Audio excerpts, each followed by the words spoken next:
For the first time since he was appointed to investigate Russian interference in the 2016 U.S. election, Special Counsel Robert Mueller on Wednesday spoke publicly about the probe and its findings. There were multiple, systematic efforts to interfere in our election. For 2 years, Mueller remained almost unseen, speaking only through court documents as his investigation charged dozens of Russians and several close associates of President Donald Trump with crimes ranging from cybercrime to financial fraud and lying to investigators and Congress. His report, released last month, said the probe did not find sufficient evidence to charge a criminal conspiracy between the Trump campaign and Russian agents to sway the 2016 election. But Mueller left a large question mark hanging over a second item: whether Trump broke the law trying to obstruct the investigation.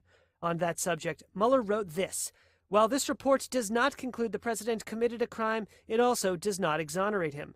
And on Wednesday, the special counsel took care to make that point clear. If we had had confidence that the president clearly did not commit a crime, we would have said so. Mueller spelled out that as an employee of the Justice Department, he was bound by long-standing rules that a sitting president cannot be criminally charged. Charging the president with a crime was therefore not an option we could consider. It would be unfair to potentially accuse somebody of a crime when there can be no court resolution of the actual charge. Mueller's report outlines more than a dozen instances where the president appears to have tried to interfere in the probe, first under FBI Director James Comey, and then by firing Comey, and then when Mueller took over the investigation. But in summarizing Mueller's findings last month, U.S. Attorney General William Barr said the Justice Department concluded the evidence was, quote, not sufficient to establish the president committed an obstruction of justice offense.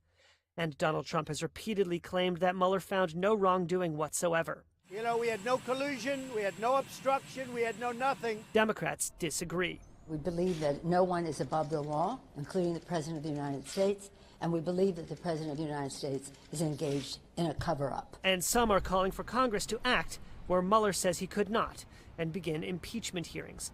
Mueller appeared to suggest that path Wednesday.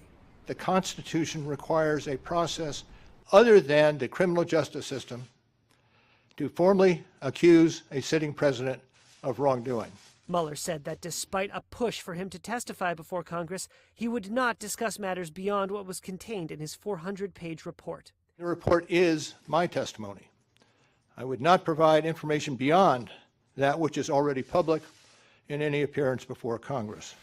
He said he planned to return to private life and hoped that his remarks Wednesday would be the last he spoke about the investigation.